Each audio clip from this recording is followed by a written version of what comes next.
So the last 2 days, you have been locating pages of color. Well, one, you were locating materials.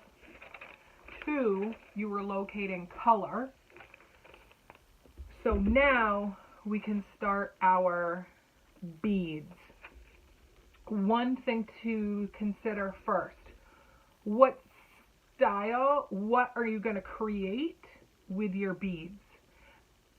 In Google Classroom, we have some visual examples of if you're going to do more like a colorscape, flat, pretty consistent beads, but using color.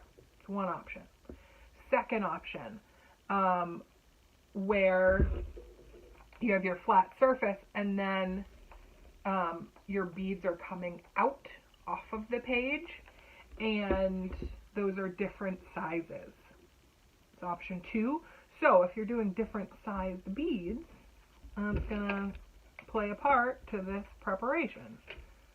And then the third option is that taking it up a notch and doing the, like a word, right? So there was that love canvas. So some of you, want to invest more than others. And those are all options. So those visual examples are in Classroom. I just want to be clear, I can't show them to you because one, I don't have them physically here. They're hanging on the wall behind my desk. Two, I took a picture of them and they're on my phone, but my phone is recording the demo. Okay, so they're in the classroom. Ready to roll, ready to roll. So what I did, hopefully you can see this. Before I came on, I took my ruler, and so a straight edge. You just need a straight edge. It doesn't have to be a ruler, because all I'm doing is I lined up my ruler, made a straight edge, and just took a pen, something that I could see, right? I wasn't sure. I thought my pencil would probably like rip through the page. They're pretty thin, or I might not be able to see it. But you don't have to. It doesn't need to be like a bold Sharpie line. You just need to. You're going to be cutting along this line. Now, I did a few that are straight, okay, and then I did a couple that are triangles, and I'll tell you why.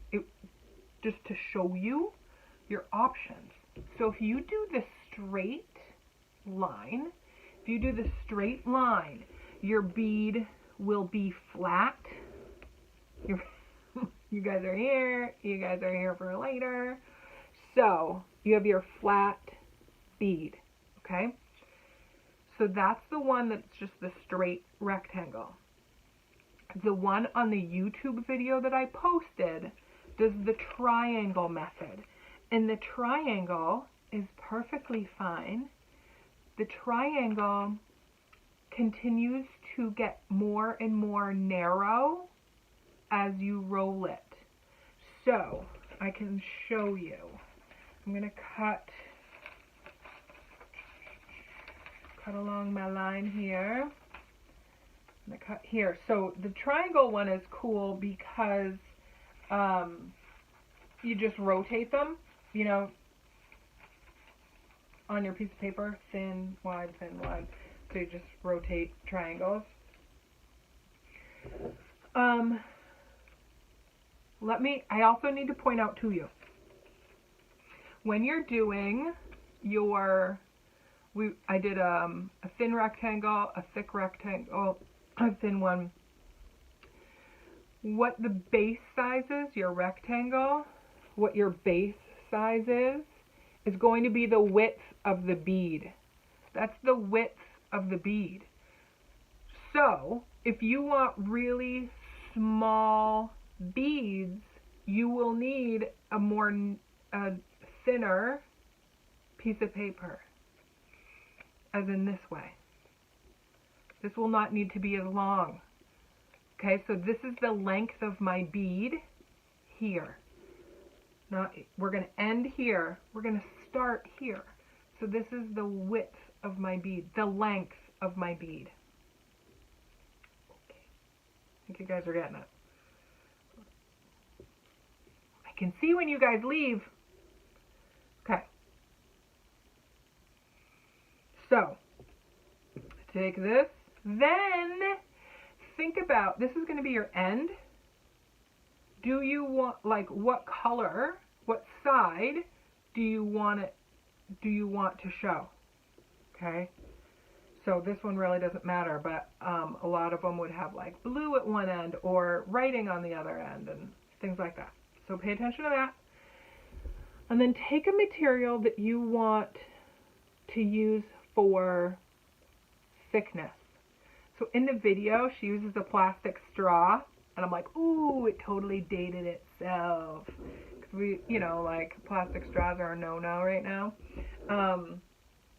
So I have the Sharpie that I was using for another class. Whatever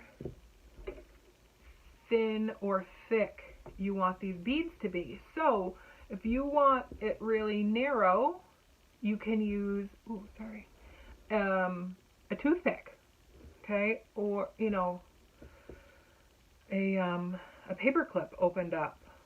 I can come up with other ideas too. That's just not what's on my brain right now. So find something that you can wrap it around that will be the thickness that you need. And all you got to do is take this and roll. So with the rectangular ones, that goal is to kind of keep it straightened up. Sometimes it'll get wonky, and then I let it do that, and then I straighten it out after. And then you keep on rolling till you get to the end. And so this triangle one is going to be, you know, it just gradually gets more and more narrow. Then I got my glue. Like I said the other day, glue stick, oops, too much. Glue stick will work. Elmer's glue will work. If I were to make a lot of beads, I would take my Elmer's glue and put it in like a cup or something. You know, in our classroom, we would use a yogurt cup. Add a splash of water. So it's going to be mostly glue and just a splash of water, and mix that up so that the glue is just a little bit looser, and it creates, it's kind of like Mod Podge. So then you get your piece, your glue here on the end, and I just kind of get messy with it. I just rub it all over. It just helps it adhere, but it'll also dry a little shiny. I like the little shine to it. So just make sure it's nice and tight, and then this will slide right off. Okay, so if you need narrower beads, that's why you're going to use like a toothpick or a fork, like the inside of a fork. That would work. Okay, so here's one bead. Now I have two. And then I was going to say at home. I said that yesterday too. I'm like, if we were at home, if we were at school, we would be putting these into yogurt cups to help dry. So it's up to you how many you make, but you're going to be covering, you know, like I said, like an 8 by 10,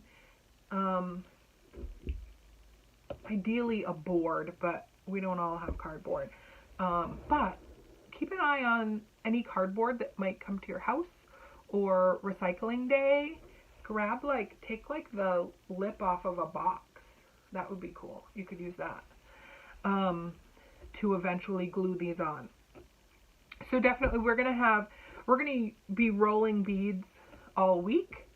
And let me turn this off.